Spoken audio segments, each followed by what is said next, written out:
Hey guys, it's Beaver. So I've been looking at different things in regards to remote learning and all the things that have been caught during these live streams of these classes, this virtual learning. I'm going to go ahead and knock out the most horrific one thus far, which I don't even know. They're all horrific.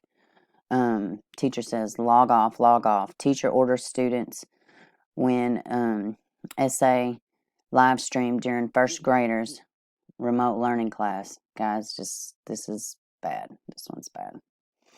An 18-year-old Chicago man out on bond for a gun case was held without bail after he live streamed himself during a blank act with a 7-year-old first grader on break from her remote learning class on Thursday, prosecutors said. Catrell A. of West Chesterfield neighborhood in the South Side was arrested Thursday afternoon shortly after 3 p.m. He was seen essay a girl, police said. I can't read that word.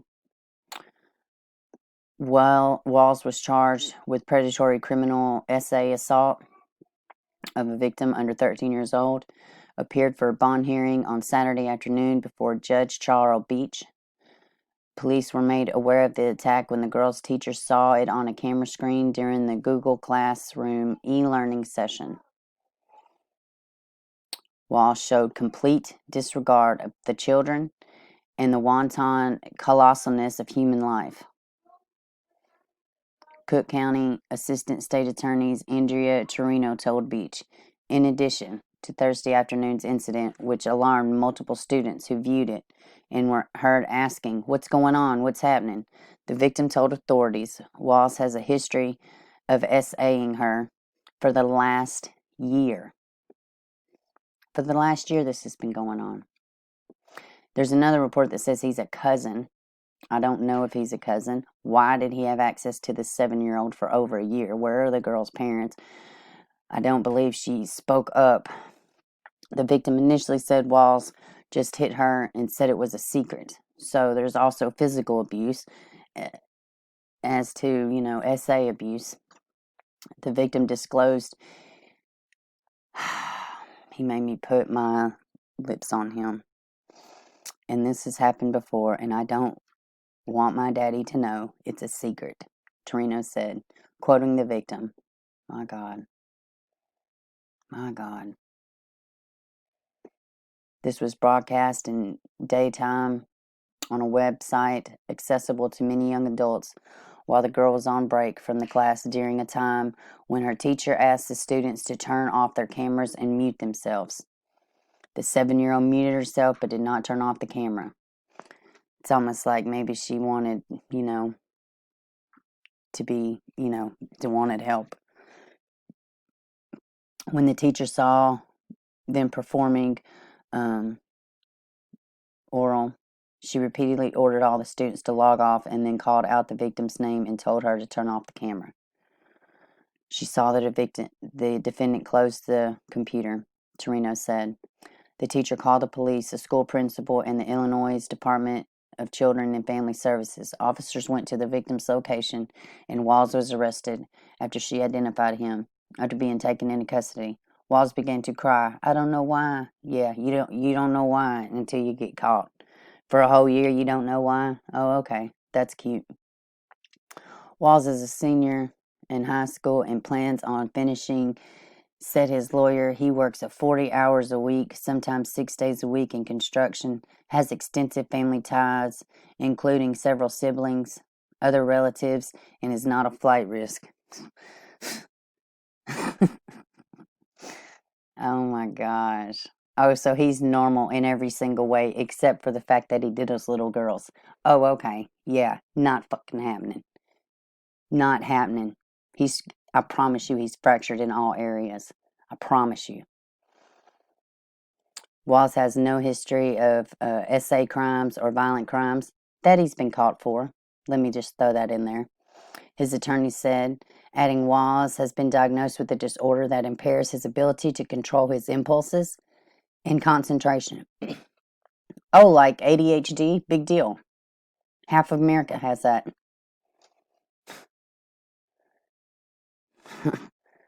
somewhat of a disability. They say somewhat because it's not a disability, because half America's been diagnosed with it.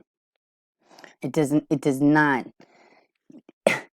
it doesn't give you a preference of little children. Beach before ordering no bail for Walls. He said he had several reasons he made that decision. The first being Walls was currently on bail for a felony offense. Ding ding. Additionally, the crime was broadcast on video. Multiple people saw it, including the teacher.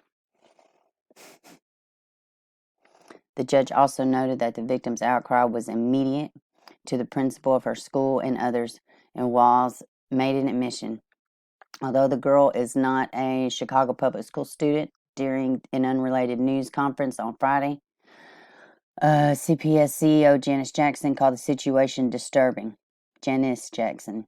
I think I said Janet. Jackson said that the district in recent years has increased support for students who experience SA assault or harm, and teachers or counselors are often the first to identify an issue a student is facing. We provide a lot of basic needs for our students, and safety is one of them. DCFS has already reported a dramatic decrease in the number of cases reported. We know these things have not stopped occurring, but what has happened is there is fewer watchful eyes looking at students, connected with students to make sure they're safe. Chris Thorne's, he also talked a bit about this story also, the Chris Thorne's show. Y'all should go check it out. A couple other content creators have talked about this. This one is awful. Let's go look at another one. This is kind of I've been noticing several stories since the remote learning has started. Here's another one. Man breaks into got home while teen still logged into class. Teacher calls 911. Raina Luna still can't believe her family's got home was broken into while her kids were in distance learning. The guy opened the window and went in the house, Luna said.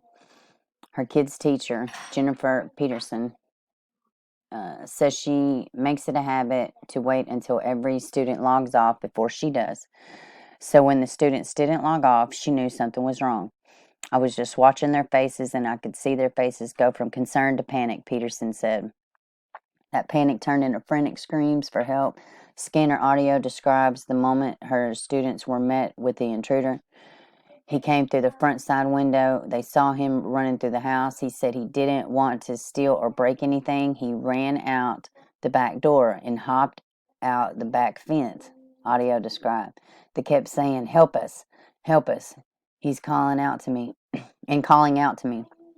Peterson, from miles away, immediately called the police and stayed online until help arrived. So the teacher was able to call 911 as she stood online with them.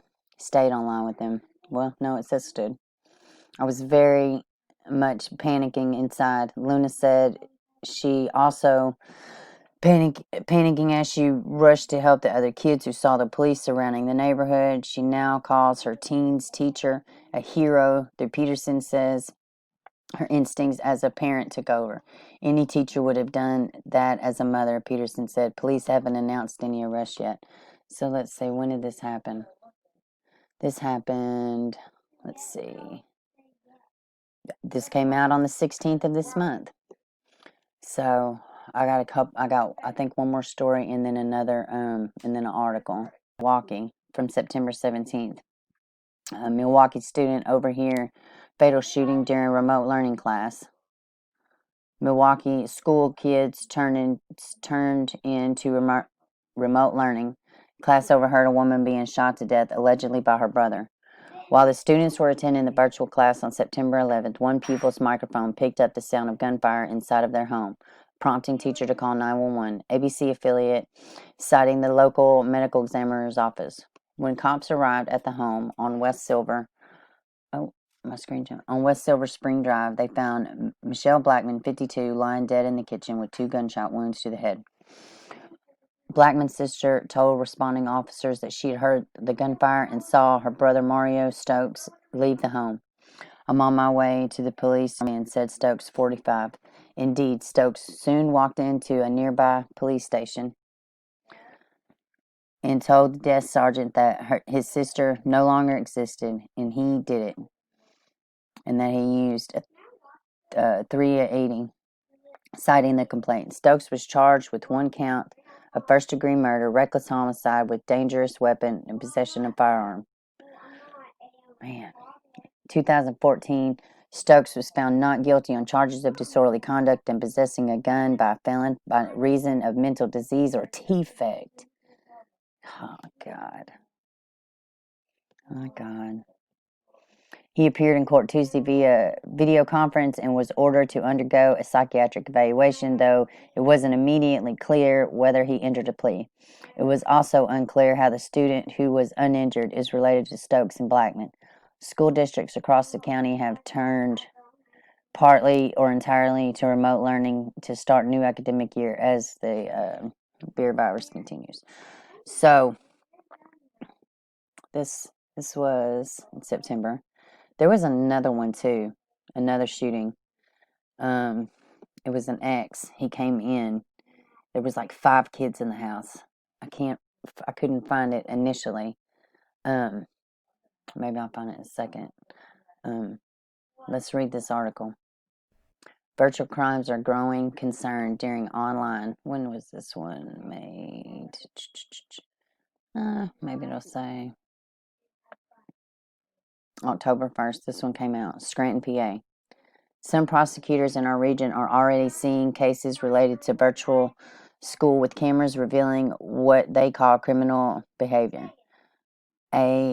Lackawanna County, I don't know if I said that right. Man was recently arrested and charged. Police said that he was caught on camera doing something lewd in front of his class of students. It was just one example of what some prosecutors are concerning about now more than ever. What they are concerned about now more than ever. There is an element of society that will capitalize on different avenues to exploit children. As the district attorney, we aren't going to stand for that. Whether that's a person online, virtual setting, we must be vigilant. We must watch. Lackawanna County District Attorney Mark Powell said. Members of law enforcement said with so many people working from home and learning from home, there are different kinds of crimes to consider.